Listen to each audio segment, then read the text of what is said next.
When you started to draw, were they immediately based on these fantastical type images? Rchrd Sl. I drew all kinds of things as a kid, but yes, I probably leaned towards the more fantastical. I drew comics and pictures of monsters and so on. Then I got older and took art classes, and that certainly broadened my perspective. The funny thing is, I spent years unlearning all the cartoony elements of my work that I had formed when I was a kid, and that was fine for a while. I decided I wanted to be a great classical illustrator like N.C. Wyeth, even though I was in the fine art program, not illustration or design.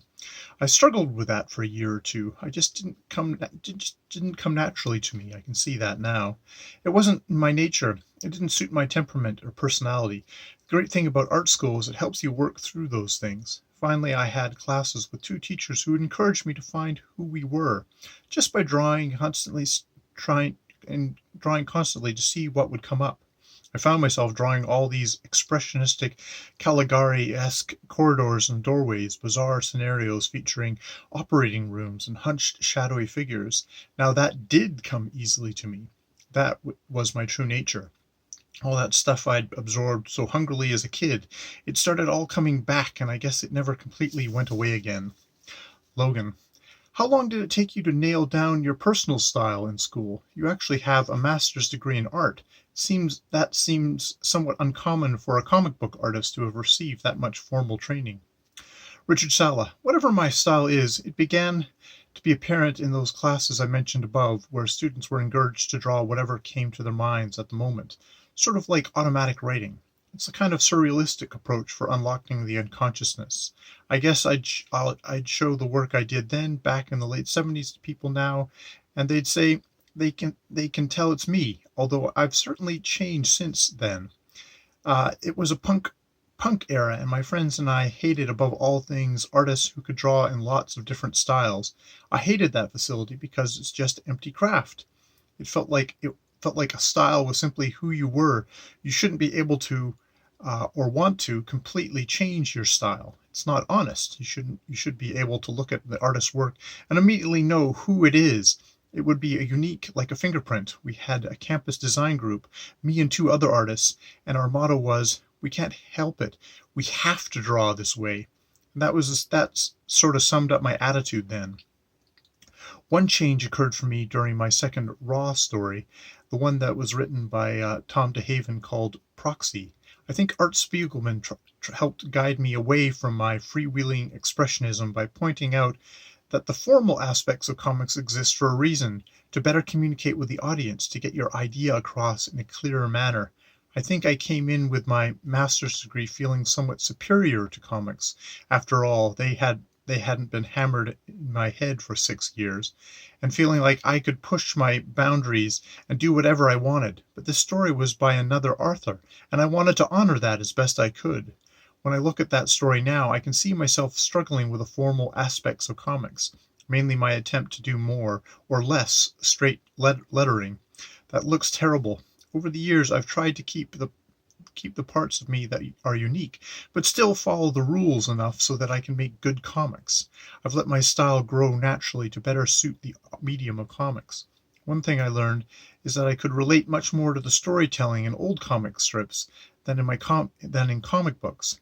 I really I really feel at home with that brand of straightforward storytelling. I could never relate to those flashy mainstream comic pages that came out of the 70s from people like Neil Adams, with jagged broken glass layouts and heroes with clenched teeth and pained expressions bursting out at the borders. Give me a simple, honest Dick Tracy style grid of squares panels any day. Logan, there's a photo of you on your MySpace page with some large paintings hanging behind you. Was that more typical of what you were doing in college, or did you do a lot of work in pen and ink at that time? Rchrd Sl. That photo of me was taken in the corner of my big, beautiful studio at Mills College. Yes, those paintings were typical of the kind of work I was doing my first year there in 1980. The work I showed that got me accepted all in paper, watercolor, pen and ink, drawing, etchings, nothing bigger than 22 by 30 inches. But I was a painting major and was strongly encouraged to work in oils and work big. So I did. My painting eventually got better than the ones you see in that photo. They're just canvas stapled to the studio walls. I'd always work on 3 or more paintings at once, since oils take so long to dry.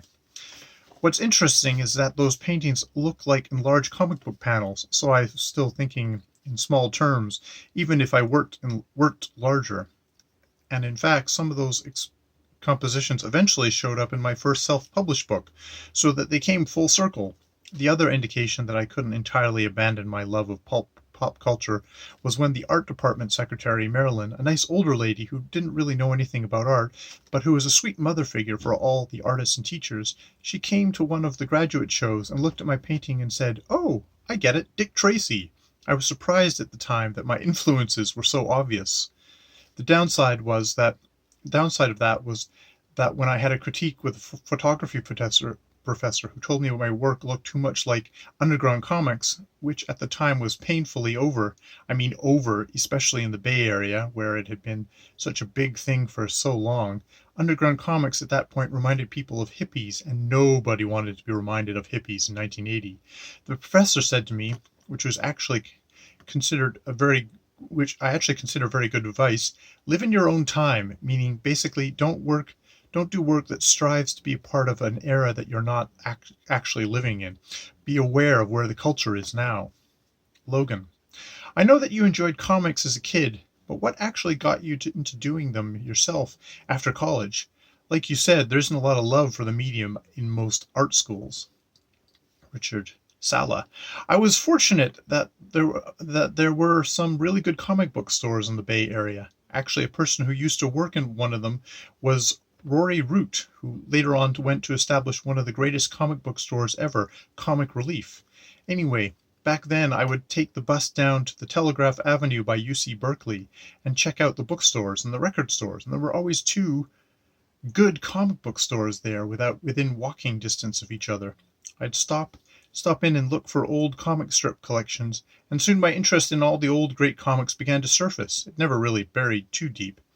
But I never considered even trying to start doing comics myself until I saw first Raw and then Dead Stories, a one-shot by Mark Baer.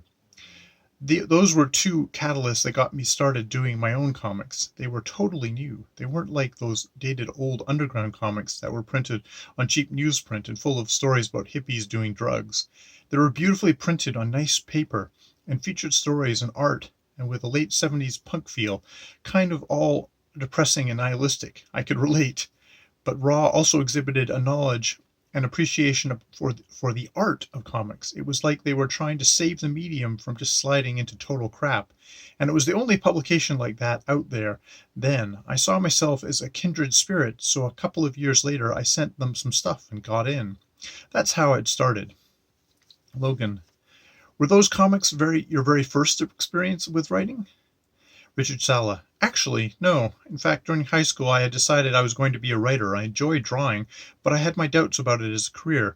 I remember I had 3 years of high school art classes with the same teacher who was a complete bore. Was learning nothing in those classes that I hadn't taught myself at home. Luckily for students in my high school, if your grades were good, your senior year you had electives like college. So I took one class where the purpose was to read as many great books as possible and analyze them. Developmental reading, it was called. You read at your own pace, and I read like crazy. I'd always loved to read, but suddenly I was reading stuff that challenged me and blew my mind, from Catch-22 to Dubliners, Kafka, Vonnegut, John Barth, Samuel Beckett, Flannery O'Connor, Dostoevsky, Rimbaud, etc., etc. The other elective I took was creative writing, where I began to write short stories and even plays, believe it or not. So when I began in Arizona, I was an English major. My goal was to be a writer, and in fact, while I was in high school, I had started sending stories to magazines. It's kind of embarrassing now, but those were the sci-fi digests. Do those still even exist anymore? Like Fantastic and Analog, and I sent them maybe a half-dozen stories, written at home on my little typewriter. They were all rejected, of course, but I got some encouraging notes from a couple of editors. The bottom line was, I wasn't really writing science fiction. I just was sending in kind of early versions of what I do now, stuff that may be mysterious and uncanny, but certainly not sci-fi. Don't ask me what I was thinking. So this went on for a while, and I was getting really bored and restless with going to classes.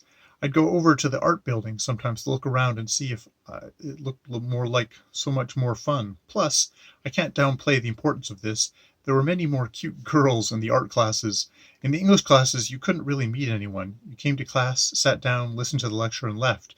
Whereas in the art classes, people were casually mingling, wandering around, having coffee, very social. So, because you couldn't take any art classes unless you were an art major, sensible ploy to keep the riffraff out, I changed my major, and that's how I got the road. That's on the road to being an artist and not a writer. But I always wrote, even when I was in art school. I didn't keep personal journals, but I kept notebooks filled with ideas, observations, fragments, etc., etc. So ultimately, you can see why doing my own comics made sense to me. I love to write, and I love to draw. The struggle was finding the best way to integrate them.